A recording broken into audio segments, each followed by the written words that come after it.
Good evening, citizens of Portsmouth, those who are watching online. I want to welcome our city staff who is in attendance with us today, and also want to acknowledge our city manager, Mr. Stephen Carter, our interim city attorney, Mr. Derek Challenger, and of course, our city clerk, Ms. Deborah Wright. Thank you all for being here today. It's good to see everyone and our friends from Portsmouth Redevelopment and Housing. Madam Clerk, would you please call the roll? Yes, sir. Ms. Bryant. Present. Dr. Dawson. Present. Mr. Hubel. Present. Mr. Moody. Here. Ms. Thomas. Here. Mr. Tillage. Here. Mayor Glover. Here. Thank you, ma'am. And now I'll turn the meeting over to Ms. Winston, the board chair, actually, and we'll start with him, Dr. Williams. Well, it's indeed a pleasure to be with you, Mr. Mayor, and the council this evening. It's always a pleasure to have great company so that we can present those things that are some concern. Let me first of all thank Ms. Bryant and Ms. Thomas, the council liaison to the PRHA, doing a phenomenal job, absolutely phenomenal. At this time, I'm going to ask Ms. Winston if she will call the roll. Commissioner Morgan? Here. Commissioner Prince? Here. Commissioner Wayland? Here. Commissioner Wicks?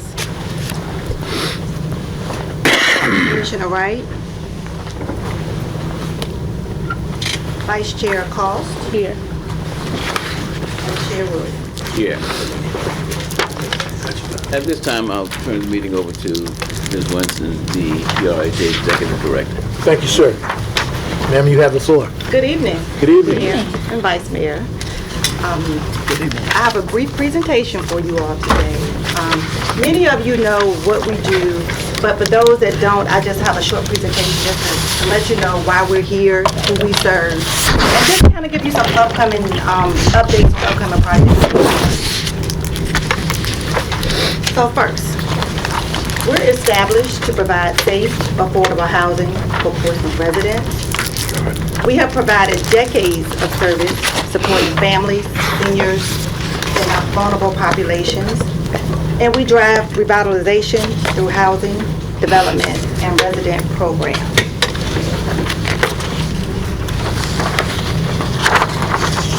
Our mission and our purpose is to create and sustain safe, affordable, and quality housing to support resident self-sufficiency and community stability, and to partner with the city to advance long-term development goals.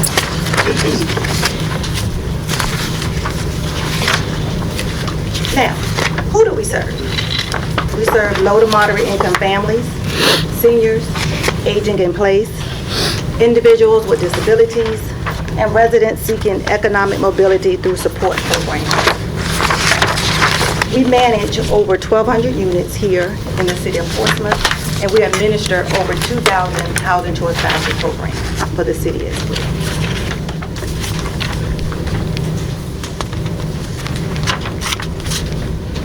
Couple updates. We are excited to announce that Lexington Reserve is completed. You all should have been invited. Have you seen your notice for the ribbon cutting on December the 9th? Great. 105 units for seniors 62 years and older. All units have been assigned, and the residents will be moving in the end of this month and December. Our goal is to hopefully have everybody in place by Christmas. What a wonderful Christmas present for everyone. Some of the amenities include walking trail, exercise, fitness room, exam room, dog park, courtyard seating, and much more. And here's a little sneak peek. I know you're coming on December the 9th, but I just wanted to share with you a couple of pictures of the courtyard area that was taken at night, and then our community room. And so we're looking forward to you all seeing this development on December the 9th.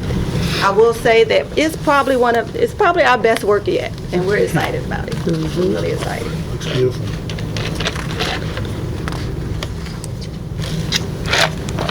Next, Twin Pines is the next senior housing development that was slated to begin construction next year.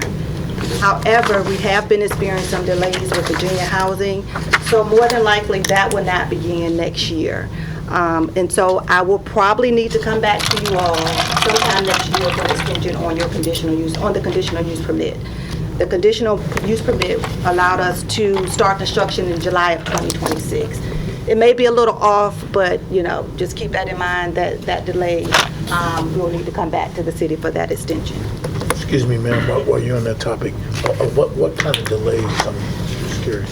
Delays, Virginia Housing has not yet wrapped its head around of how to address some of the federal changes on the federal level as it relates to the voucher program. They want us to underwrite to tax credit rents, which is considerably lower than what our housing choice voucher project-based rents are. So that's a gap of about $5 million for this project if they do not allow us to underwrite to the project-based rents. And so they're struggling with that. It's not just us, it's about 24 other projects in queue as well. So they're going to have to come up with something and make some decisions soon. And hopefully that'll be sometime early next year so we can continue to move forward. Okay. If they don't, then we're going to have to come up with some options. We may have to reduce the number of units to stay within, you know, an affordable range for the housing authority to complete the project. Thank you.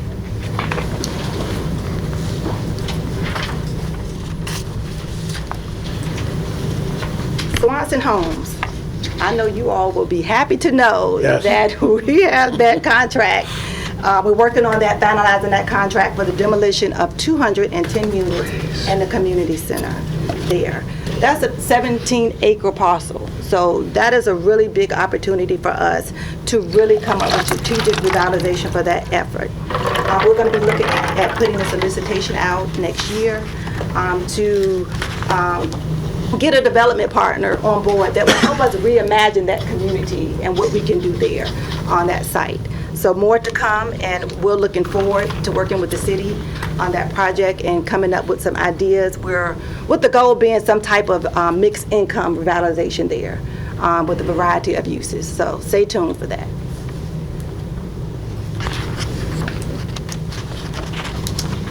Youth Build. Our Youth Build program is funded through the Department of Labor, and it serves youth 18 to 24.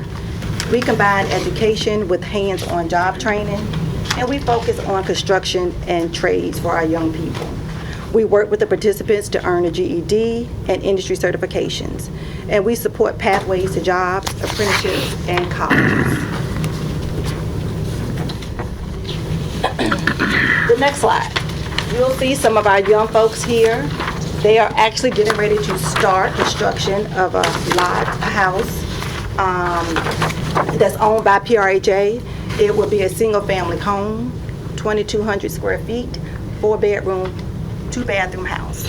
And they will complete construction on that sometime spring of next year. So we are very excited for the young folks to actually work and build a home and put that education and training to use. That's awesome. That was a long time coming. It was.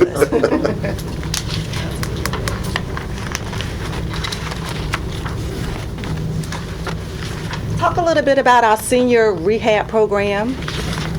We were able to complete multiple senior repairs across the city of Portsmouth, and this supports aging in place and improved living conditions for our seniors who cannot afford to make the necessary repairs for them to stay in their home. The program has been extended into 2026, and we have received over 60 applications thus far. So this is a definite need for the city of Portsmouth, and we thank the city of Portsmouth for providing those home funds to continue this project for us. And if I'm going too fast, please stop. I have a question. Councilman. So for the senior rehab program, these are for any seniors regardless if they live in a PRHA property or not?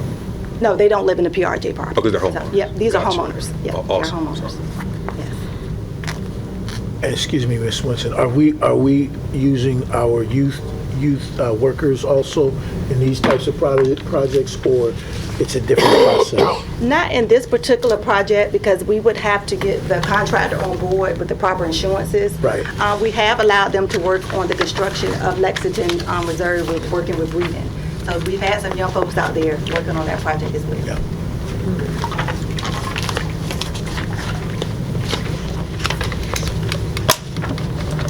Vice Mayor Moody, sir, you have the floor. I was going to follow up to the home repairs.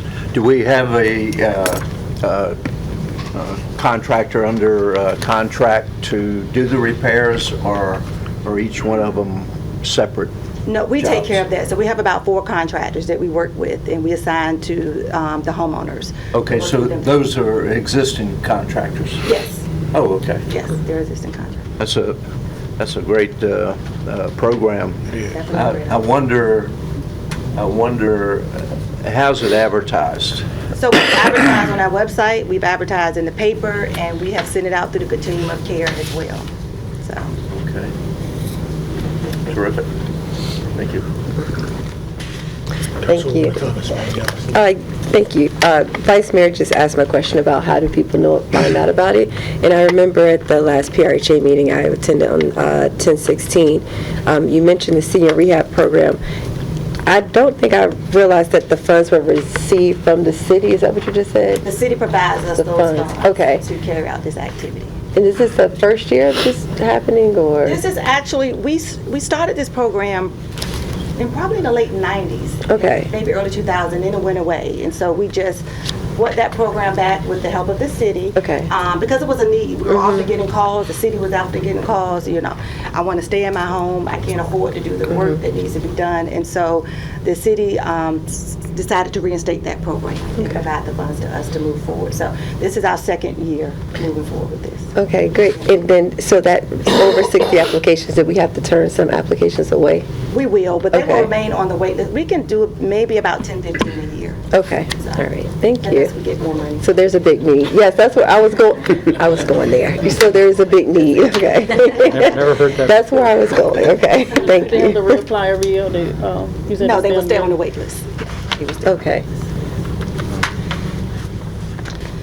So, we have some upcoming revitalization and renovations in our communities. You're going to see extensive rehab. We're going to be repairing the decks, the doors, mailboxes, gutters, rails, trash enclosures, the HVAC system, flooring, and tile. Most of our properties were constructed 2006 to maybe 2012. So it's at that time where work needs to be done and some improvements need to be made. So you will see next year us putting those resources in place to get that much needed renovation done on our properties.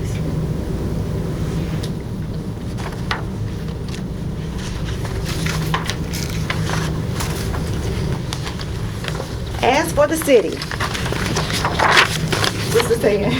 You have not because you have not. So since I have the floor, there's an opportunity. I just wanted to go over a couple of things with you all. And the first is pilot in lieu of taxes. The authority would like the city council to consider adopting pilot on all of our PRJ properties. So some of our properties we pay pilot, and some of our properties we pay full real estate taxes. Those that we pay pilot on were former public housing sites or currently public housing sites. Anything else that we have developed outside of that, we have paid full real estate taxes on that. And so we're asking the city if we could provide pallet payments on all of our properties. And you'll see on this sheet that the formula for that is basically 10% times the shelter rent, and that gives the pallet payment. So just for number's sake, let's say we get $100,000 on one particular property, and we collect that in rent from the tenants, $100,000, and then the utilities is about $40,000. So that leaves us about $60,000, and so 10% of that we would pay to the city in the form of a pallet. And you may say, why should you do this? And it encourages continued investment in affordable housing, promotes financial stability for long-term redevelopment planning, strengthens partnership between the city and the housing authority, and is consistent with other localities in Virginia. So I did reach out to other housing authorities in Virginia to get an idea of what they were doing, and in most cases they are paying pallet on all of their properties, whether it's public housing or not. Some are not paying pallet or real estate taxes at all. And in a couple of jurisdictions, the city is giving that pallet payment back to the housing authority to further affordable housing actions that they need. So that's my ask for that, okay? Not expecting that answer tonight.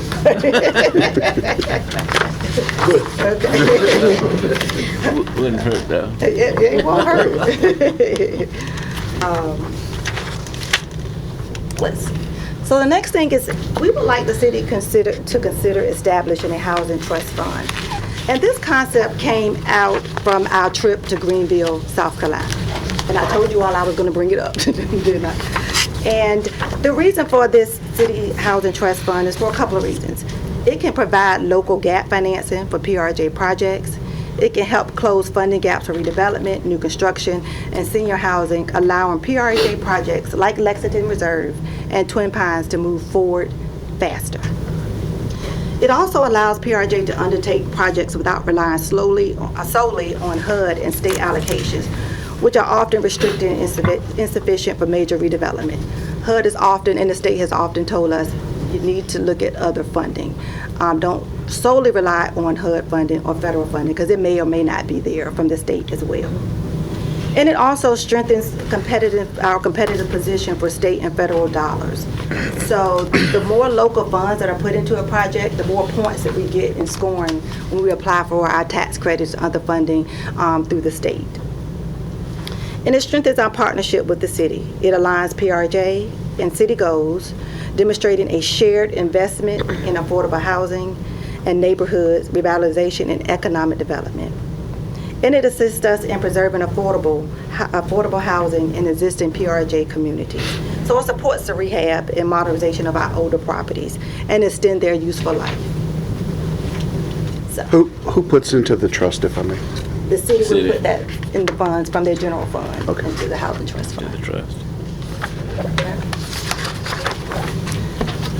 Don't need an answer for that tonight either. Something for you all to ponder on. Do you have an amount in mind? Well, Greenville, I think they provide $1.5 million annually into their housing trust fund, is what they told us. Are they about the size of Portsmouth? They're actually smaller. They're smaller. They're smaller than we are. Any local housing authorities doing something similar? Not that I'm aware of. Not that I'm aware of. There's been some discussion, but I don't think anything has actually been implemented with other localities. How about the pilot? Yes. program? Yes, most cities operate under the pilot program. Most of our neighboring cities operate under the pilot. Very good. Okay. So I want to end with this. We want to make sure that PRJ is the city's first choice for housing development. So we request priority consideration given when city-owned land becomes available. Partner with the city to deliver a full spectrum of housing, not just to low-income families. Expand into workforce housing for others, such as recent college grads, maritime and shipyard workers, city, school employees, and public safety employees. So we want to serve that missing middle. Those are residents who earn slightly too much to qualify for public housing or Section 8 housing, but they still struggle to find affordable housing. And we want to support balanced, mixed income communities that strengthen Portsmouth workforce and economy. Any questions for the Housing Authority? Councilman Hugel, sir, you have the floor. Thanks, Mayor. So I have several questions. Back to Swanson Homes. What's the target date for the demolition to start? We're getting questions about that all the time. So got it that you're working on getting a contract in place, but you probably have kind of an idea when. Earlier next year, there is asbestos in those units, so it takes a considerable amount of planning, and so I think you will actually start seeing demolition first quarter of next year. Okay. So I know in the past, you've mentioned when maintenance comes up, you've had some trouble finding maintenance people to do work for you. Are you using Youth Build to maybe create some of the people that you can hire in to do maintenance in your communities? So we have worked with some of the youth in our community on some of the projects, Yeah. and we have it's called Section 3 workers, so we can employ residents of our communities to work in our communities. So we have extended that opportunity to them, and some of them will need to get their HVAC certification and some other certifications, but that's certainly something that we would love to have at PRHA. And then kind of a parallel to that, so those skills are taught at the Skilled Trades Academy. Yes, at TCC. So is there some partnership that you guys have established with TCC to provide you a feeder to students that are enrolled out there to come work for you? We've actually met with them a couple of times, Yeah. and it has not yielded really successful results, but they have invited us, and we have spoken with some of the students there in the training facility, and so they've committed to working with us in 2026 to see what they can do to help us bring some folks on the board. Okay, and then just a heads up, so our CTE school hopefully will start producing kids with those kind of skills once the CTE school gets up and running, so there's I would love to have maybe another opportunity for you to hire Portsmouth kids. So in the senior rehab program, you mentioned that you've received 60 applications. How many can you afford a year? I would say between 10 and 12. And it just says 10. So you're oversubscribed, having to turn people away at this point? Well, they stay on the wait list until we can get to them. Okay. Yes. So in the community renovations, I know you and I spoke after one of the reset walks in one of the PRHA communities about the broken window concept. Can you, after we're all done here, could you send us a list of the communities where you're going in to do the repairs to fences and the things that you talked about? Sure. It'd be helpful to know which communities you're targeting to go in and spruce up. I can tell you now. Okay. So, and I can send an email as well. So Seaboard Square. Yeah. And our Westbury Cottages, our Westbury Holly, and our Westbury Pine Street. So that is most of the properties that was the former Ida Barber site. So those properties will be addressed as well. Okay. And then I can't let you go without asking what's going on High Street. So you and I have talked about that property on High Street, and the Woodbine Farms neighbors are constantly asking me anything new. Nothing. We were looking to have the demolition completed on that the end of this year, but it will probably be January before that property will come down. Okay. And the plan is still single-family homes? Okay. Single-family homes, absolutely. And then the last thing is a ask of Mr. Carter. So would you let us know what you think the impact to city revenue would be if we were to pursue a pilot kind of arrangement for... Oh, absolutely. And I already made a note to do some research on that for you. Okay. Thank you. Vice Mayor, sure you have the floor. What percentage of the housing in Swanson Homes is occupied? Oh, none. None. None. That is completely, okay, it's been transitioned. Fenced off. Okay. Located everyone who was there. So when will the contract for demolition be let? Well, we went through the solicitation process, and we've actually awarded it to a contractor. We're finalizing the contract now. So Okay. within the next 30 days, 60 days, we should be under contract. So. What's the cost? Well, I'd rather not say that right now until the contract is finalized, just because. Oh, okay, so it's not finalized. Yeah, the contract is not. They have not provided us a signed contract back yet. Okay, But I can share that with you after it's signed. okay, thanks. Councilman. Thank you. Thank you, Mayor. Thank you for the presentation. Great job. I had the pleasure to get some of those updates from you firsthand.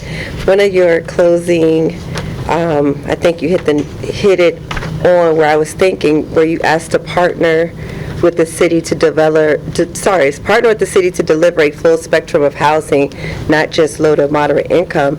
And I wrote while you were going through your presentation, I think there's some opportunity for us as a city to partner more strategically with PRHA.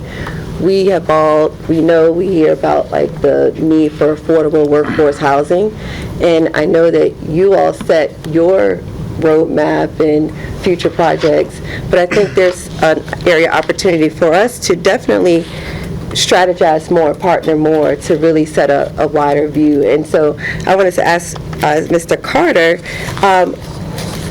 I think I would like to propose a possibility to do a commission or committee for housing that includes PRHA and leverages our planning commission. Do we already have something like that? Do we already partner there with planning and PRHA to look at housing needs and strategically from a citywide view?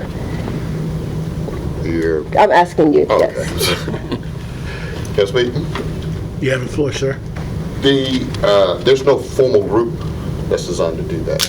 Now, naturally, housing is something that we incorporate into our strategic planning, into our comprehensive plan. That's something we always are looking at, but we don't have a formal group that's set aside to do that. Okay. I know City of Norfolk, they recently moved forward with doing I hope I get it right, a housing commission or a commission for housing to consist of bringing different groups that are already in the city looking at that, along with some of their council leaders, PRHA, planning. I'm sure there's other groups involved. I would like to see if we could do something like that. Sir, could you look into what some of those possible solutions, Mr. Carter? Because I do think that we have different areas that are tackling housing needs, senior housing, rehab, planning needs, looking at housing needs for our city. But if we don't just naturally pick up the phone and set those meetings, there's no organized strategic coming together of those different groups to meet that need. And I think with that ask of how PRHA, wants to be the city's first choice of housing development and to partner more for full spectrum housing, it's not just with PRHA, it's with the other groups that are in the city that can look at big picture and some of our housing needs and strategically plan. So I would propose a housing commission. It doesn't have to mimic what Norfolk did, but if you could provide some of those maybe some solutions or how we can better leverage the pieces that we already have, the groups that we already have in the city that are doing this, and how they can come together to kind of roadmap out some of these needs. Even the mention of what was it from Greenville? The City Housing Trust Fund. Even the impact of what that would look like for us, for our city. Would it be would it be a strain? Would it not be a strain? And bringing those minds together to think of housing and addressing housing needs in a bigger picture way for the city, not just with PRHA and then us over here doing this, but bringing all those stakeholders to the table together in some sort of commission, I think would be very helpful. Can I ask a follow-up question? You have the floor, sir. You have an idea of what you want that structure to look like?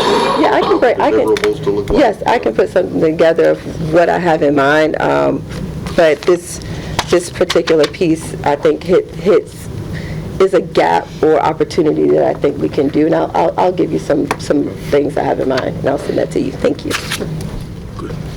So I'm going to have Board Member Prince have the floor, and then Councilman Tillins. Chair, with respect, and Mr. Mayor, I would actually like, that was one of my issues I was going to bring up if I had the opportunity, but I would actually like to broaden that because we have properties that we've sold or would like to purchase as a PRHA, and there's been issues in regards to what should go on the property, what the city would like to see, what we want to see, and I think if going along with what you said, if there was a broader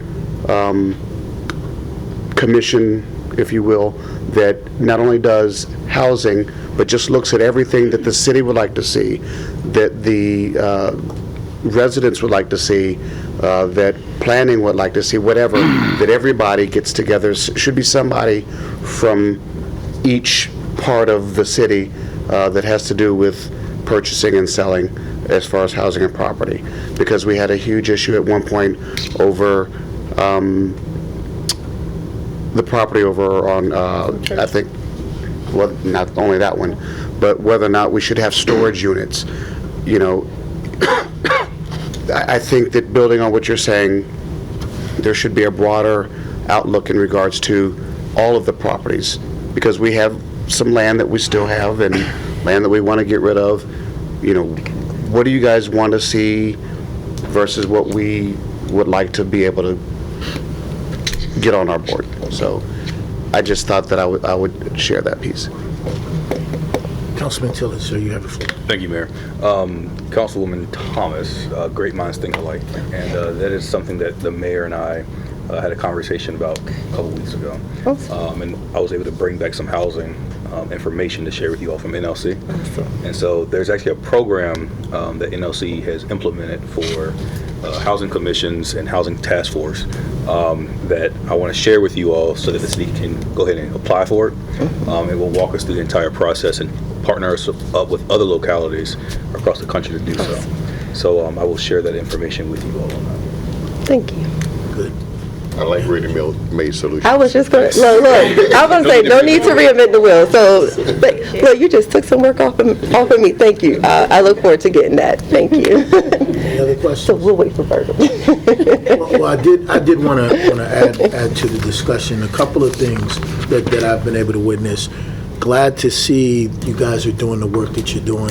It's really important in our community that we have quality housing. And to Mr. Carter's point, we got to always think about raising the bar in our city. Our people deserve quality housing, and I know you all are committed to it. Great to see the senior complex coming up over there, and hopefully we can get the other one online as soon as possible. Look, housing isn't an easy thing to do, but I think we're willing to look out and think out of the box to make it happen. One of the things I wanted to know, how are we doing in terms of our housing in your world? Are we meeting the standard? Are we behind the standard in terms of access to housing in our community? What's the deal with that? I think as far as when you're looking at the different income limits, I referenced the missing middle. So Sure. I feel like those that are between the 80 and 120% AMI are folks that we're missing, right? And so I think more attention and focus should be provided, because with our HUD funds, we are limited. So we can't serve families above 80%. Right. And so having another funding source or funding stream will allow us to tap into more mixed income communities, so we can have some that may be, 80% and below, and then you have some that's, your teachers or your workers or your city employees or your fire, department employees or PRJ employees qualify for.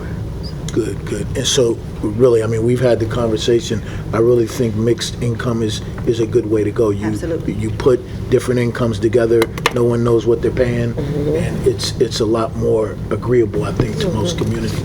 The other thing I wanted to add to that discussion is, Swanson Homes kind of connects to our Link District, right? It's not very far, and we want to create a more walkable city, a more pedestrian-friendly city.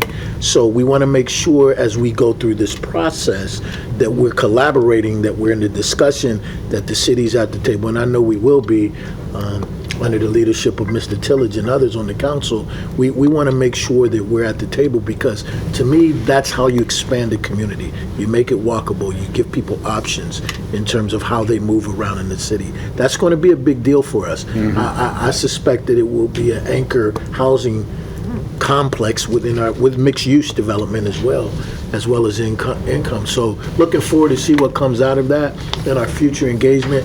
I would ask, just as I've asked of others, should we put together something like this commission that, we have a retreat or another, I don't know, we talked about that, but really have a half a day or something where we get in a room together, and certainly other people can be invited. But let's share the progress, let's share the good stories, and talk about how we can improve. Because the more engagement I think we have, the better product we'll deliver. Is that fair? Absolutely. And I want to thank you all for doing the work that you do over there. I mean, you're making a difference with that Youth Build program. I had a chance to participate. You're making a difference with a lot of those young people. And we need everybody that can do that. And I know you met with Dr. Constant. Yes. And Dr. Constant is at TCC is absolutely committed to helping. And a lot of those folks can actually go for free Yes. to school. So there, we want to take away the barriers, we want to create opportunities, and we want to help our citizens improve. So thank y'all again. You're welcome. Keep up the great work. Thank you. Well, let me take the opportunity to thank you, Mr. Mayor, and the council for allowing us the opportunity to make the presentation to you this evening. We too are of the realization that mixed neighborhoods solve multiple problems. 100%. And we'll continue to do that if we have the chance to get those kinds of things done. And as we leave, we want to thank you again, and don't forget the trust. Got it. Got it. Right, Dr. Williams.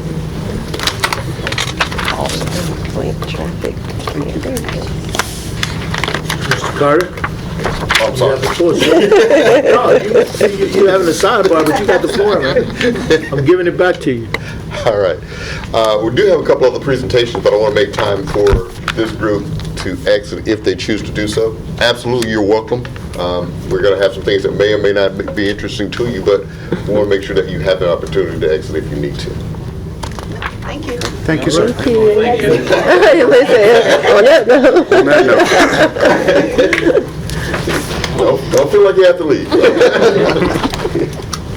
But this is your big chance. Happy Thanksgiving. Happy Thanksgiving. Happy Thanksgiving. Thank you. But you know what they say now. We're going to run out of better places. Oh, my goodness. Have a good one. Take care. Good job.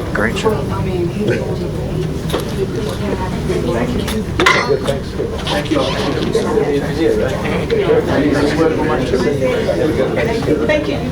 All right, Dr. Williams. Bye, Dr. Williams. To the groundbreaking. Look,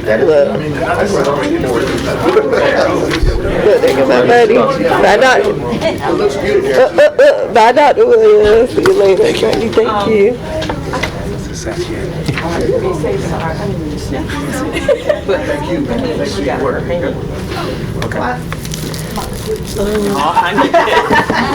She's leaving with your mouse?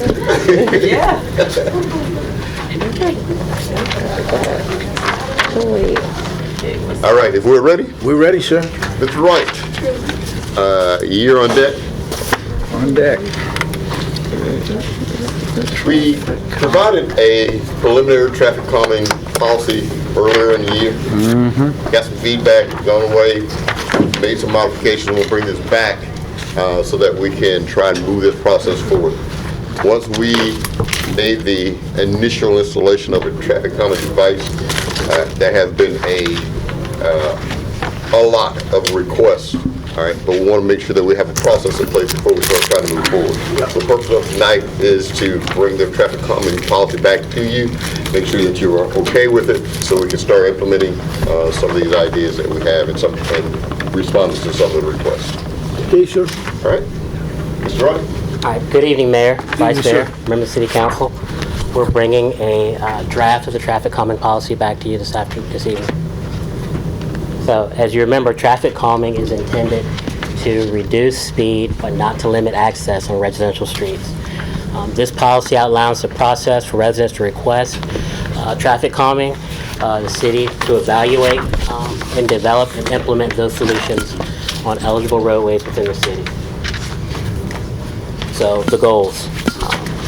Goals of traffic calming policy is speed management. And by what we mean by speed management is to provide speeds within the neighborhood such that everybody, all modes are comfortable in the neighborhood. So motorists are comfortable, people walking are comfortable, people on bicycles are comfortable. This process ensures accessibility and considers all road users with an emphasis on equitable outcomes. So to be eligible, it either has to be a local residential street or a collector street adjacent to a school or park. Local street and a collector street are actual designations of our streets in VDOT. So think Court Street, think Washington Street, trying to think of some others. Some of the streets in Cavalier Manors near the schools, those are all local residential streets. Think of a collector street, think King Street, and Rotunda, collector streets. Speed limit, 25 miles an hour, lower traffic volumes, a documentation of a speeding problem 85th percentile speed. Basically, 85% of the traffic is traveling at that speed. So that speed needs to be documented at 8 miles above the speed limit. Residential speed is 25 miles an hour, similar for the average speed. Traffic calming requests will be considered a first come, first served basis with a limit of 1 roadway segment per neighborhood per calendar year. We have a neighborhood map that's published by our GIS department, and we will post that along with the policy on the website once it's in final form. Oops, wrong way, sorry. So, the process. The request can be submitted to Engineering and Technical Services by a civic league, and if you don't have a civic league, there have to be 10 residents within the affected areas, basically of those concerns. We will define the service area for that request, and then there's evaluation. The evaluation will look at speed, traffic volume, roadway geometry, and accidents. In the approach, there are 4 phases of this traffic calming process. So phase 1, the initial speed study, document the baseline conditions, provide education materials about what traffic calming is, about what the intent of traffic calming, what type of solutions you would bring to the table, and then the neighborhood outreach to just, most people don't know what necessarily traffic calming is. Most people think it's a stop sign or something similar, which is not a stop sign. You can't use stop sign for traffic calming. And then there's a number of steps that you actually take to actually get to the physical solutions. And so that educational component will be key when we actually enter the neighborhood and get these requests. And in the initial parts of the phase 1, there may be some initial signage like the Watch for Children sign. And they've been very effective in some of the neighborhoods of actually slowing traffic.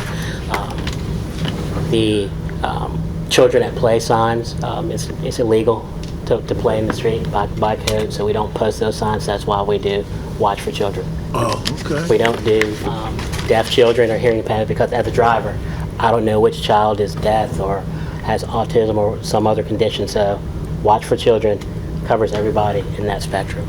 The duration for phase 1 is 45 to 60 days. Phase 2, non-intrusive measures such as pavement marking, speed limit feedback signs, and then some targeting enforcement. And along with that comes monitoring. Those actual speed signs that actually have the feedback, the ones that we use actually give us data back that we can see, number of vehicles, what the speeds are. So some of those metrics are being captured while the signs are in place. You typically post those. You put them in a test condition or an off condition. They can collect data up front. Then when you turn them on, it'll basically, you have a baseline to compare from when you initially installed them and when you actually use them operationally. And that duration is 60 days. Okay. So phase 3 requires a neighborhood petition with 60% support. Also requires a city council resolution for a fines higher zone. So this is all about enforcement. It's a 30-day warning period. Once council approves the fines higher zone, and then followed by a 60-day enforcement / monitoring period. We talked with the traffic unit, and they felt that 60 days was a sufficient amount of time to be able to monitor and collect that information. So phase 4 is the physical devices, which everybody's most familiar with. Everybody's been called and requested. Speed tables, bump outs, traffic circles, anything to physically impair speeding drivers. This requires 75% neighborhood support and also requires a review by public safety. And the duration is going to depend on the type of treatment that's selected and recommended for that roadway. So with respect to the petitions, must be an adult resident, can be a renter of the property or an owner of the property, but they have to be within that specific area. 1 signature per address, and the requirements, we need your full name, signature, address, and contact information, and then status as owner or renter. And we'll verify the information in the petition using property records and or utility accounts. So how will we pay for this? Phases 1 through 3 will be 100% city funded. Phase 4 will be primarily funded by the city based on available funds, and then the Civic League can opt in for cost sharing if they want to expedite installation for those physical measures that we're talking about. However, if the physical devices are in and for whatever reason the neighborhood doesn't like them, to remove those devices requires an 80% neighborhood support position, and then those costs will be borne by the neighborhood at 100%. Then there's an evaluation that comes along with this once the physical devices are in, so we'll monitor at 3, 6, and 12 months. The goal would be a reduction in the 85th percentile speed, average speed, and the maximum speed. They will do a program review every 10 years. That is a brief overview. We're looking to put this policy in place starting January. It has information on the website that same time frame, along with the policy, the map, and the link if you want to submit that information online. Thank you, Mr. Wright. And Vice Mayor, you have a question, and then the Councilwoman Bryant. Thank you, Mr. Wright, for the presentation. The 75% is 75% of the households, not residents, right? In that service area, once the service area is defined. Right, of households. Yes, households Okay. not. Okay. One per household. Right. One signature per household. Okay, thanks. Councilwoman Bryant. Thanks, Mr. Wright. Thank you, Mayor. How do we go from phase 1 to 2 to 3 to 4? Let's say this comes up, a community enters phase 1, and it's determined that this has worked, or that there really wasn't a need that was needing to advance through the phases. So that's part of the education. So with phase 1, there's an educational component. So you would go over those things. So what is traffic calming? What are those definitions? In terms of their definitions actually within the policy. So what is traffic calming? What's the 85th percentile speed? What is average speed? And actually what do they mean to the policy? What is the residential speed? It's also an option because the General Assembly now allows municipalities to do this without the benefit of measures that have to be the fact that you can actually reduce the speed by, I think that they give the city manager that option. You can actually reduce speed from 25 down to 20, actually even to 15, I think, but that would be a city manager decision. So there's some things in there that you would, through the educational process, talk to the Civic League about and have them understand what traffic calming is, what you're intending to do, and then explain to them how this process is going to work. That's a large part of phase 1.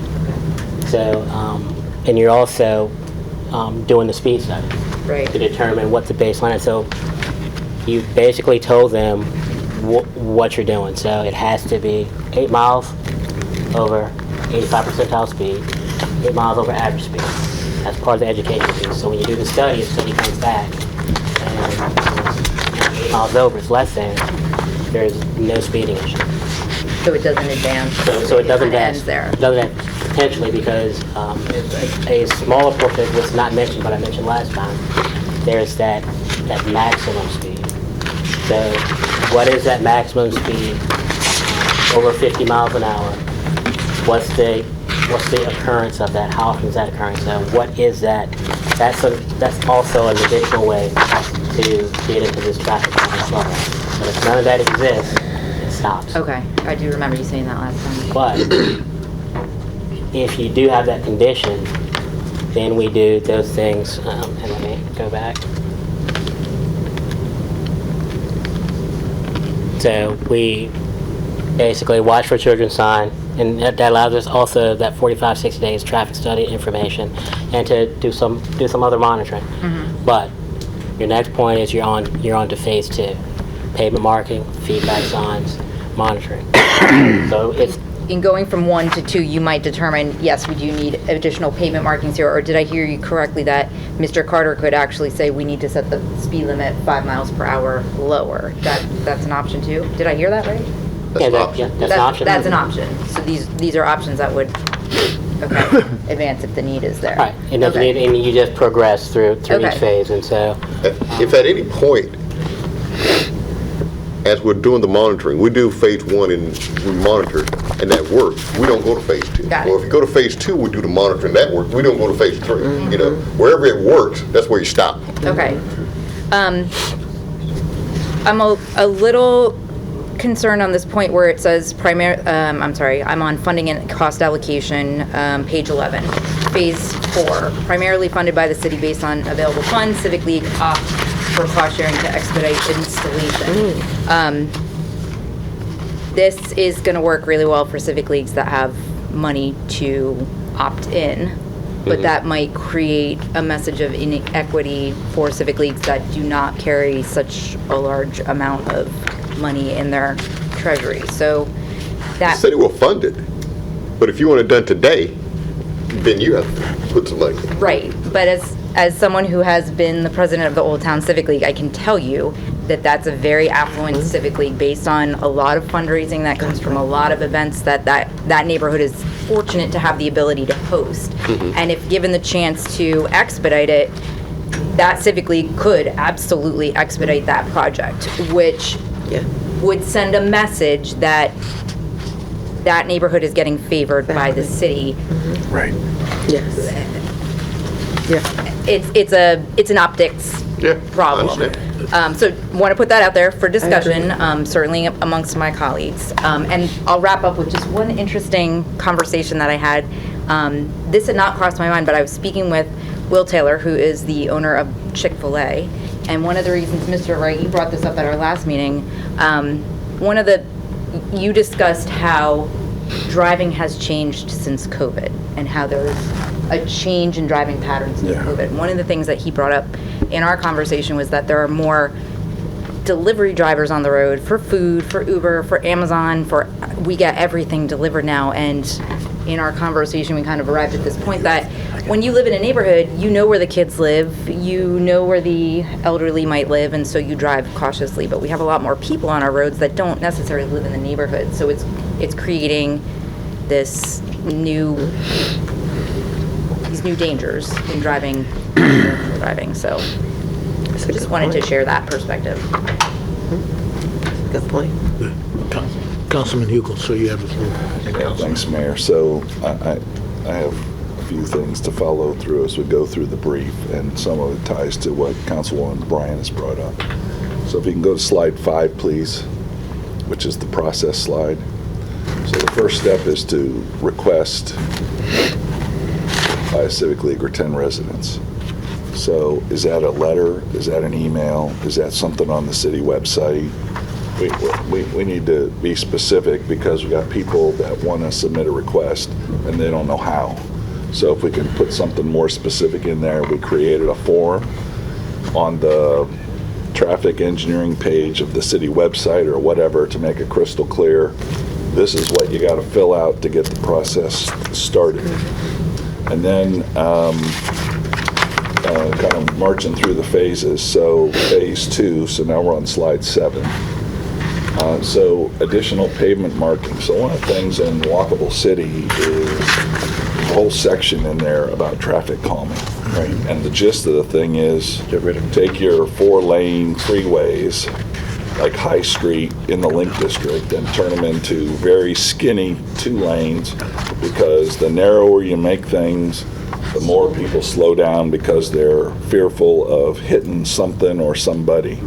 So does the additional pavement marking, would that include marking the pavement so that the roads are narrower to help do traffic calming? That can be. Okay. And then You're not doing, understanding, the pavement marking is not a physical thing. You can still drive on the pavement marking, but it effectually changes the composition of the road. Right. So now I'm thinking driving through Norfolk. So they went through a lot of their neighborhoods and they have painted lines to visually narrow the street, even though the pavement's still there. Right. That's what that is. And so, we can learn from our next door neighbor. The other thing they've done, and you talked about it, but it's not written down here, is slowing the speed limit down. So Norfolk has implemented 20-mile-an-hour speed limits in all their residential neighborhoods. One of these phases ought to have a bullet up there that talks to consider 20-mile-an-hour speed limits or 10 or 15-mile-an-hour speed limits.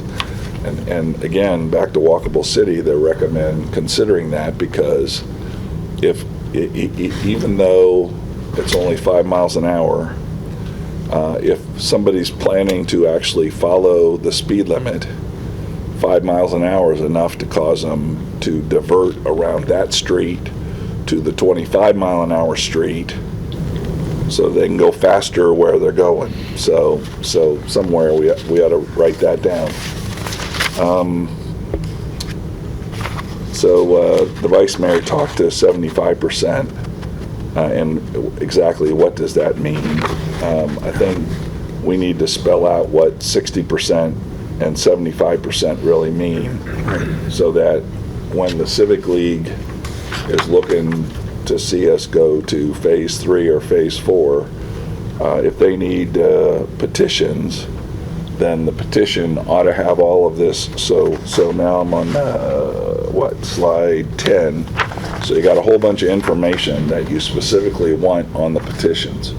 So again, there ought to be a form that asks for all that stuff, because you're going to really irritate a Civic League if you have them go through the process to get 60 or 75% of their neighbors to sign a petition, send it in, and then find out, sorry, you didn't include the status as an owner or renter or something that you have required that they were ignorant of. So give them a form so that they can fill it out.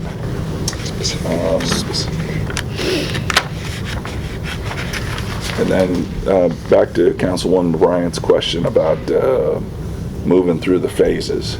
So when we initiate the process, seems to me we better figure out who's the head kahuna that we're going to communicate with. If it's the Civic League president, if it's 10 neighbors, then we ought to ask which is the neighbor, because you ain't going to communicate with all 10 of them. Mm-hmm. So who's the neighbor that you're going to communicate with? Because one of the things I can tell you from dealing with the West Haven folks, they were mad as hornets every time I went to their Civic League, because nobody was communicating with them. And we did a traffic study. What happened? Mm-hmm. Now we're waiting on the next thing, but nobody's talking to us. So if this is going to work, it's going to work not only because we got a process, that's important, but we got to talk our way through with the Civic League or whoever asked for us to set all this in motion. We're in Phase 1. And when we get to the 60-day point, if we've proven to ourselves that we don't need to go to Phase 2, then we're going to have to tell them and not just leave them wondering when's Phase 2 going to start. So figuring out who we're going to tell so that they can share the message with the neighbors, really important. But this is a good start. Thanks. Vice Mayor Moody. I can see the 75% is going to be a dispute point.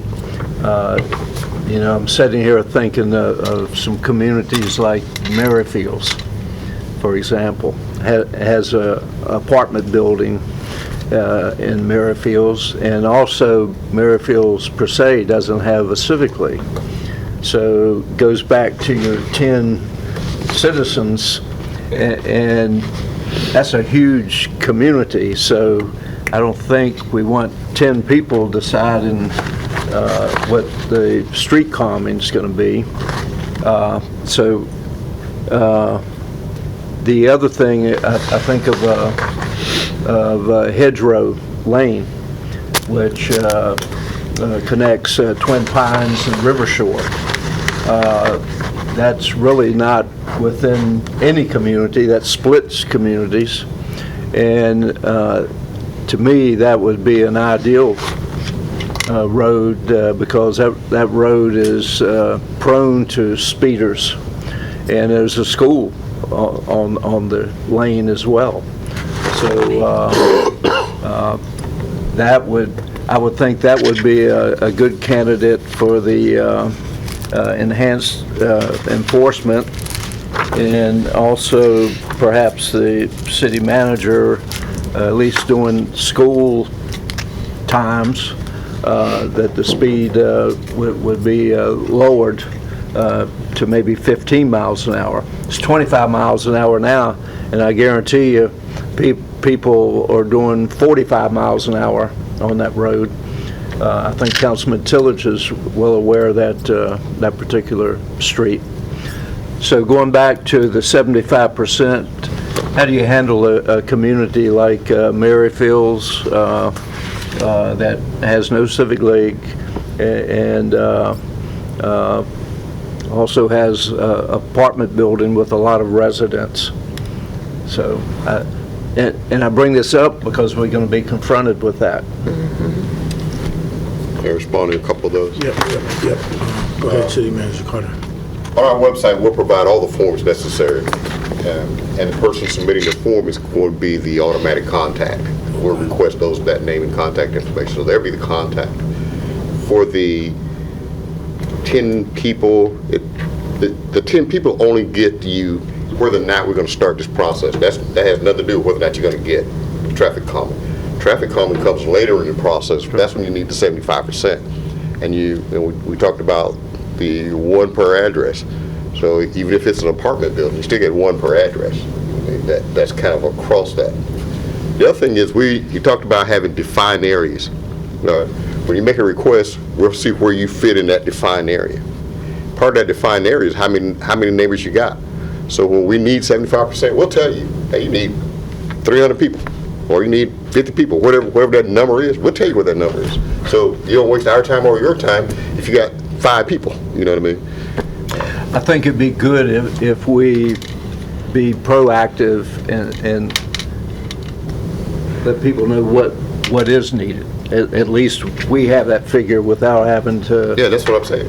Okay. We'll tell you up front, you're going to need X amount of signatures to do whatever it is that we're talking about doing. Yeah, we'll let you know what that number is. We won't just say, the policy says 75%, because it needs to be able to work for all neighborhoods. We can't put a number in for every neighborhood. But when you put your submission in, you get your 10 people, or you civically put your number in, once we get to the point where we're ready to implement some traffic calming, and you need 75%, we'll tell you the number that you need to have to meet 75%. Good. And while we're talking about streets, I had a phone call reference Cedar Lane, and very complimentary, and I travel Cedar Lane often. Whoever did the patchwork on the manhole covers did an excellent job.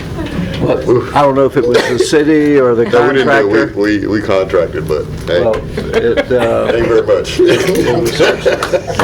Good things take a little while longer. I will pass that along. Yeah. Thank you very much. Very good. I think Councilwoman Thomas had her hand up first, then you, Councilman. Thank you, Mayor. I just have a quick question, and I want to echo and say that my colleagues have brought up some really good points about just making sure we iron out all the details of this process before it rolls out. To add on to Councilman Hugel, having that point of contact and communication with whoever submitted or whatever civic league submitted the request is going to be crucial. And Councilwoman Bryant's point about if the request gets to phase 4, that funding issue. So I want to touch on that a bit more, and just some of the equity piece that Councilwoman Bryant mentioned. I do think that is an issue we need to look more into. When it says that those phase 4, I guess, recommendations would be primarily funded by the city based on available funds. So does that mean that it would have to come back to City Council and we would have to vote on it, or is it a set-aside fund that if the study determines that some additional measures are needed, you just approve or not approve from your chair, Mr. Carter, based on what's available? I'm sorry, Phil. You have the floor, sir. What we'll do during our budgeting process, we'll designate some traffic calming funds. Okay. When those funds are exhausted, they're exhausted until we To the new budget, again. okay. So yeah, I do think that might be a concern. And then just from my understanding of the beginning of the process, to go back to making sure we have the details ironed out. So the request is submitted to the Civic League. From the Civic League. From the Civic League, or by one person that has the support of 10 residents if they don't have a Civic League. Is that correct? That's one way to say it. Okay. All right. And it says to be eligible, you have to have documentation of a speeding problem. Is that prior? That's us. That's you, Yes, thank that's you. doing the All right, documentation. so that's after the request is submitted? Right. And then you'll go document, and then that'll decide if they move even further in phase one? The only thing they need to do to get started is just submit the request? Make the request. Okay, and my last question is, I'm sure most of us have received requests personally from citizens. I know we got some emails from some. What happens to those? Do they need to now, will they be informed of this process? If we know them, we will, Okay, but we're advertising also. so do those emails that have already been received, will a response be sent back to those citizens? Or, The ones I have, I will. After you have it, No, we all have it, and I forwarded it to you and Mr. Wright. This was a few months ago, so I just want to make sure, it was a request from Cavalier Manor on Crystal Lake, so I just want to make sure, does that person, will follow-up happen with that person in particular, or, actually, there's two requests. So will follow-up happen, or how will those citizens that have already reached out to council directly, and we've reached out to forwarded that request, how are they aware to either go through this process, or their process is grandfathered in? no grandfathering. Okay. Everybody has to reply. Okay. But if we have the information, You'll reach out to we'll them? reach out to them. Okay. All right, thank you. Councilman Dodson. Thank you, sir. And so I have a couple of questions in order to formulate a response to your response, so it might take a minute for me to get through it. Waterview, I know, is the neighborhood, you recently installed some traffic calming. Did that meet the minimum 600? Did that neighborhood meet the Yes. minimum 600? In that neighborhood, how was the neighborhood minimum traffic volume? Okay. In that neighborhood, how was the neighborhood defined? Was it the whole neighborhood? And the reason I'm asking that is because only 2 streets were involved or had complaints to where there was life-threatening speeding in that neighborhood. Or was the whole neighborhood, if this were to occur again, would that whole neighborhood of 8, 10 streets have to be included in that when only a section is having trouble? So that gets into defining the service area. Service area is basically where the problem exists. And that's why those streets receive traffic calming. And from my last presentation, it wasn't 85 percentile speed, it wasn't average speed. It was that maximum speed that was the issue. The number of folks traveling at a higher speed than 50 miles an hour. Typically, we look at 50 miles an hour over. Right. So they're traveling 25 miles an hour over the posted speed. That was the issue. They had a larger number of folks, large enough, I should say, that were traveling at that advanced speed, which triggered us to move into the next phase of traffic calming, So physical measures. So the considering area would have only been those 2 streets if a future application were to be received in a similar neighborhood? It would be just the 2 streets that were problematic, or would we have to get signatures from the entire neighborhood? So if you were in Cavalier Manor, Right? so you submit a request, we'll take a look at that street, and at the time that we're looking at the street and setting up a speed study, we'll define the service area for that street.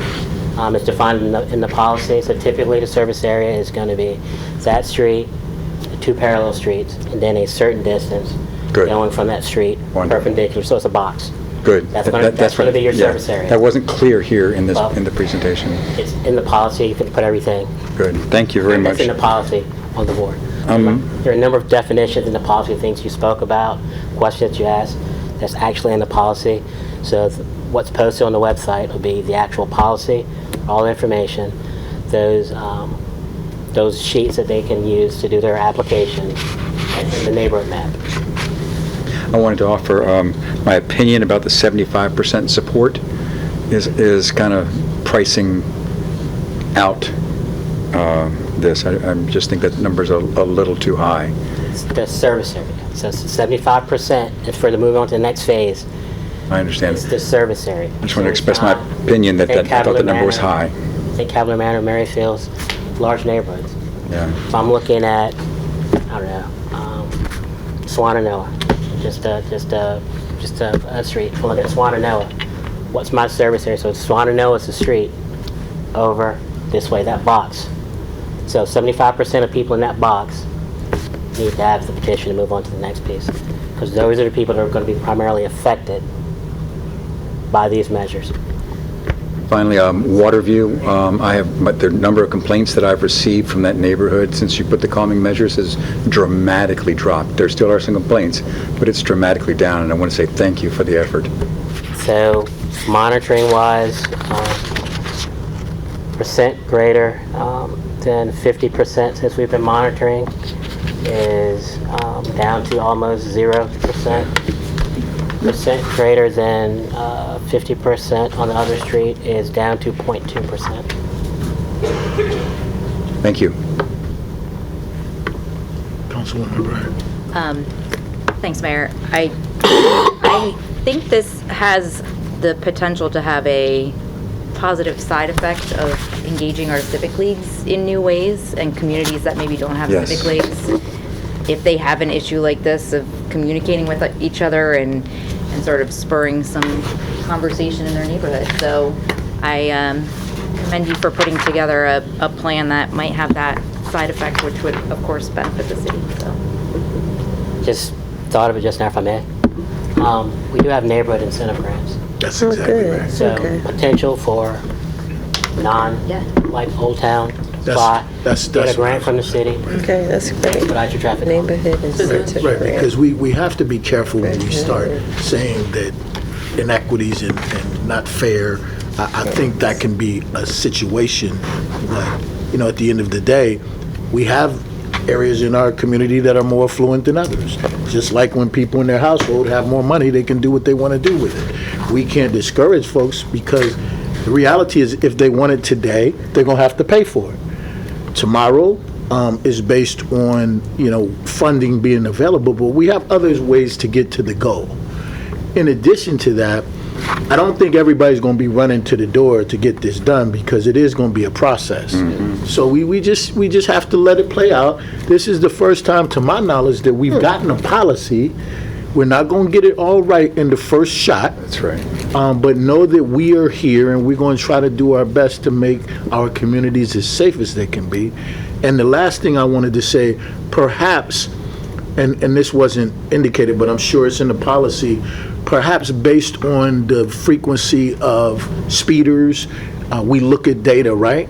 And if we have a community, for example, that has a real major problem with it, do we triage, or do we do anything like that? Like, you guys really need to maybe consider doing something, or do we not? We just wait till they fill out an application and go through that process.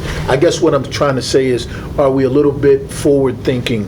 If we're looking at the data and we see something like jump out at us, are we gonna say, maybe you guys should consider looking into doing something like this? That's all.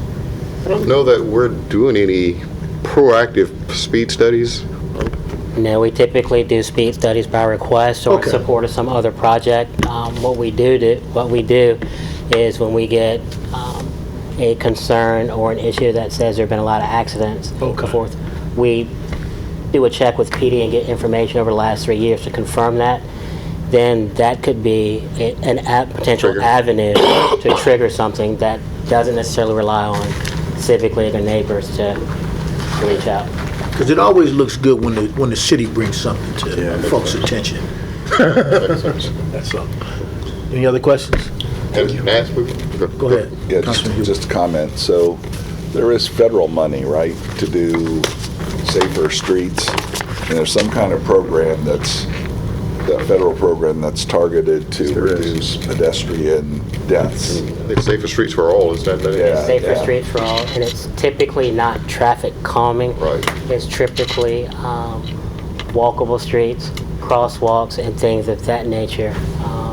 High visibility crosswalks, pedestrian actuated signals, things like that can go in. The sidewalk, filling in gaps, making wider sidewalks, things like that are typically through safe streets, not necessarily traffic calming per se. I don't know of any specifically for that area. Yeah, but I Where you mean, look. a highlighted crosswalk can work just as well. I mean, as a speed bump. Yeah. If it's got all the flashing lights and all that stuff. if you have the supporting infrastructure. If you don't have the ramps or the sidewalk or whatever, the crosswalks gonna. It's kind of difficult to build inside of a neighborhood. Yeah. It's worth at least looking at. Absolutely. You always want to spend other people's money first. Absolutely. I do want to go back to the equity piece though, because I got to be comfortable that this group is comfortable moving forward as is or modification. I think we're pretty much ready, but that was a concern that we had not addressed. So I need to be comfortable that we're ready to move forward as is with an expedited portion in there, or I think we should move forward. I think we should move forward with the process. You know, we'll determine those things. We're making something available that's not necessarily, we don't know what that is right now. So in the interest of moving it forward, I think we move the process forward and we deal with those issues as they arise. I agree. There may be some things that we learn once we implement it. Absolutely. And we can make adjustments at that time. The question about moving forward, you said it's ready, but we are going to tighten up the details about the communication aspect, those small details that we need to already in the policy. We just didn't give you the. Okay. And then my other thing about before moving forward and the equity piece that you were concerned about, I just thank you, Mayor, for mentioning I don't know who mentioned it, the neighborhood incentive grants. Oh, you did, Mr. Wright, thank you. You know, that's a new piece, and I just did a quick look. I see we have a form available on our website for it. However, I do think once we put this forward if we move forward, I'm agreeing to move forward, but I do think there's some opportunity to make that more, highlight those available funds for our communities in one place. It's like when I click on community, it's not right there. I had to actual search it. So if we could have something similar that says, I just looked up Hamptons, there's a section on their website that says grants for neighborhoods. So if we can just highlight something like that, so that as we roll this process out, neighborhoods or civic leagues that maybe don't have that affluence know that there's other ways that they can, get those projects done or get this type of projects done. That would be great to have screaming somewhere on our website, because I don't see it. It's hard for me to find it, but I just want to mention that rolling this process out with highlighting the funds, the grants funds you mentioned, Mr. Wright, I think that merges that or addresses that gap. So yes. Just add a link in the policy. Yes, that would be great. You'll be pleased to know they're coming soon to a computer near you or a phone or wherever you use device. It's going to be a whole brand new city website. Awesome. You're here. Awesome. Thank you. Awesome. Go. Councilwoman Brown. Thanks, Mayor. About the grants, how much, I know we've done them in the past. Have we consistently done them over the last several years, or was there a year or two that we missed? Think about all the years behind, but I know we're still doing it. Okay. But and how much are they? I think it's 2,000. Okay. And I know Phase 4 is not going to come to many neighborhoods, certainly not quickly, and probably most will never actually get there, but the speed bumps that we put in Waterview, what was the total cost for those? I'd have to get that information. I don't remember. I'd have to get the information for you. I'd have to split it out and get it for you. Off the top of my head. Okay. I'm happy to move forward with, I think there are a lot of good aspects to this. I am a little uncomfortable with that piece, and that's what I said up front. So I hold my opinion that I think that might not translate well. I agree with the mayor that, that's sort of a reality of life, and Mr. Carter, that probably not a lot of neighborhoods will even get to Phase 4, but if they do, I do think that the optics there are a little tricky. So. Thank you, everybody. Mr. Carter, sir, you have the floor. Thanks. The last item that I have, and you should have a copy of this in front of you, is the strategic pillar. There is no PowerPoint, there's just a handout.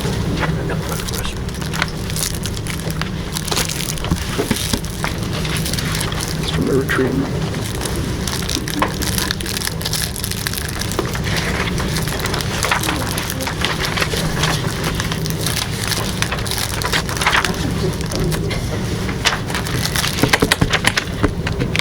What is this one? Oh, this was great. I thought this was really good.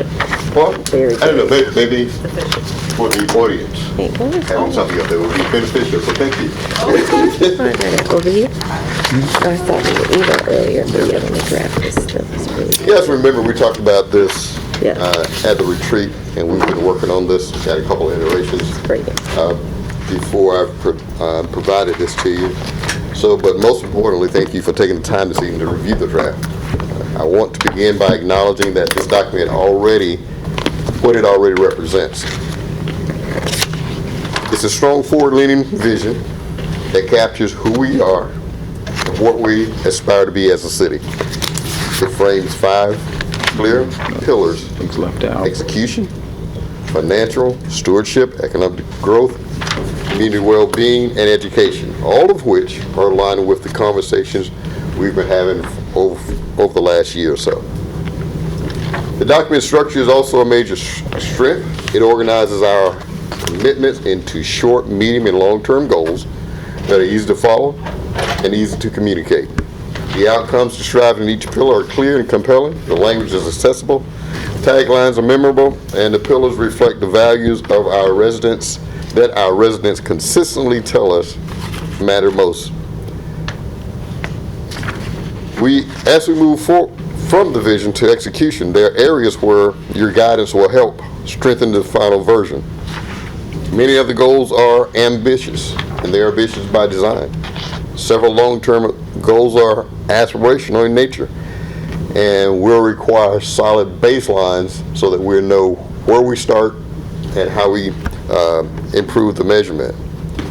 Certain goals depends on external partners, such as the school board or even some private sector area. We need to build on the governance that structure how that collaboration is going to work. None of these are flaws. They're simply the next stage of the refinement process.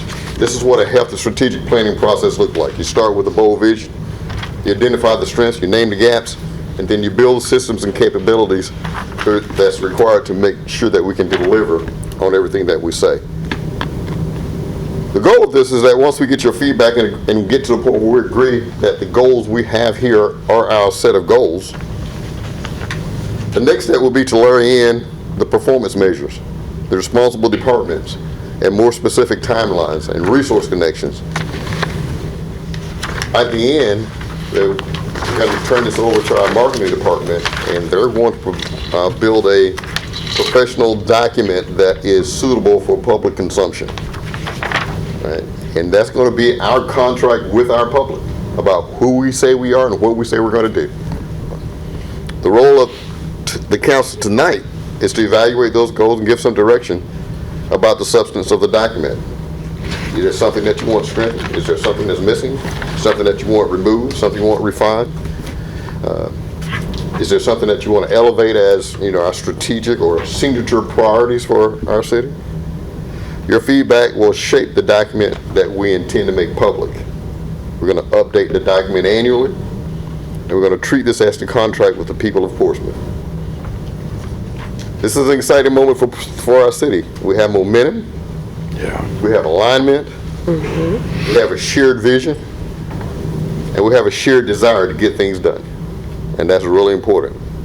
With your leadership, we can transform this vision into a plan that is practical, achievable, and worthy of the community that we serve. So please, if you don't mind, take a look at those items that are listed there. They're separated into 5 separate pillars. Each pillar has a short, medium, and long-range goals. Take a look at those things that are listed under each section. And I welcome your feedback on what we have, what we don't have, what we need to add, what we need to change. Because ultimately, when we publish this document, we're all saying, this is what we're going to do. City of Portsmouth, and we don't mind telling you this is what we're going to do. So we're going to be committed. I use that word. We're going to be committed to those things that's in this document. Yes, sir. Is there a timeline on which you desire us to get back to you on Absolutely. feedback? what I'd like to have your comments back is before the next council meeting. So we'll put this back on the agenda again for a work session so that we can continue to refine it until we get to the point where, and that's what I'm going to ask. Every time that we need to refine it, we ask comments to come back so that at the very next work session, we talk about those refinements. Because we want to quickly get to a document that we want to publish. Yes, sir. Vice Mayor Moody. Since our agenda represents a step in achieving each of these pillars, I think we need to designate when we have an agenda item, not a pass-through grant, but a development item per se. Like which one have you seen? That we on the agenda said this is part of pillar number whatever. I like that. And I think it's important that we keep that in front of us, but probably even more importantly in front of our citizens, that that we have a roadmap, we're sticking to it, and our agenda reflects a step in that direction, fulfilling our goal. Absolutely. So I like that idea. Great idea. You all good? Mr. Carter, I do want to say on behalf of council, we're appreciative of the effort of the staff and everyone who's putting the work in to get us on track. These are important times, and we've got to continue to create friction, and we've got to continue to be uncomfortable, because you don't get to where we're going if we're not uncomfortable. I want to also commend you and your team. I've been looking out my window as I go into the office, and I see that there's a hole that's dug for that fountain. Now, I suspect that that's working in tandem with what I know. So I fully expect to see some water coming out of that. Yes, sir. Yes, sir. Sometime in the spring. So no, but thank you really for your leadership. You are leading our city in a way that we're, at least I know I'm proud of, and I'm proud of the staff. We had an event this past weekend. I want to mention it to you. I know you weren't here. Councilman Tillage weren't here. I know y'all were here in spirit, nor was Councilman Dodson, but y'all were doing work on the other side of the country, which was important. Your staff, our team, all of us, we did something special in our city for our people, and they were very appreciative. The feedback I got was very appreciative, and this is who we are. Portsmouth does care, right? Absolutely. And I like the Portsmouth Cares program that you have rolled out as well. I would just say continue to keep working, continue to do what you guys are doing. This team is in support of these efforts, and I appreciate it. Can I say, I was overwhelmed by my team's response to that. That was something I dropped on them with a real short notice. They did a great job. And I wasn't even going to be around. It's like, okay, guys, we want to do this, and I'm gonna leave. But they pulled it off. Yeah, they were great. It was excellent. It was excellent. It was them. It was all them. They did it. And I'm really touched at the work. And that was all volunteer. That was, nobody was assigned anything. Everybody that you saw, the work that was being done, they volunteered to do it. So that says a lot about who our team is. Yeah, it was excellent. Final thing is, one of the true benefits of having some work done on that fountain is that my wife won't keep asking me. That's the motivation. What you doing with your roundabout? So we won't hear from you. So thank you guys. Again, I appreciate you guys so much for your support of our team and the work that we're trying to do for this city. The alignment, the support, the vision, the leadership, all of that matters. We have a great team. We're gonna get some things done. Thank you guys. Good job. Council members, we do have a need for a closed session. Vice Mayor, would you please read the closed session motion? I move to go into a closed meeting, A pursuant to Virginia Code subsection 2.2-3711, A8, for the purpose of consultation with legal counsel employed by the public body regarding specific legal matters requiring the provision of legal advice by such counsel, specifically regarding zoning enforcement matters, and B, pursuant to Virginia Code subsection 2.2-3711A1, for the purpose of discussion and consideration regarding appointments to boards and commissions. Second. Got a motion and a second. Madam Clerk, please call the roll. Yes, sir, Ms. Bryant? Yes. Dr. Dodson? Yes. Mr. Hugo? Aye. Mr. Moody? Yes. Ms. Thomas? Yes. Mr. Tillage? Yes. Mayor Glover? Yes. Ladies and gentlemen, we are in closed session.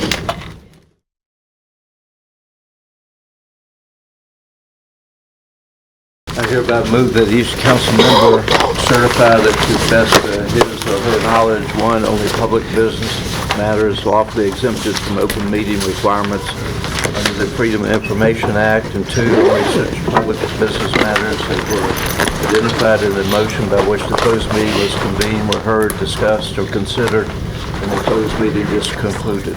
Second. Madam Clerk, would you call the roll, please? Yes, sir, Ms. Bryant? Yes.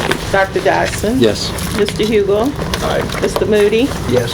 Ms. Thomas? Yes. Mr. Tillage? Yes. Mayor Glover? Yes. Thank Thank you you. all for attending. This meeting is adjourned. See y'all tomorrow.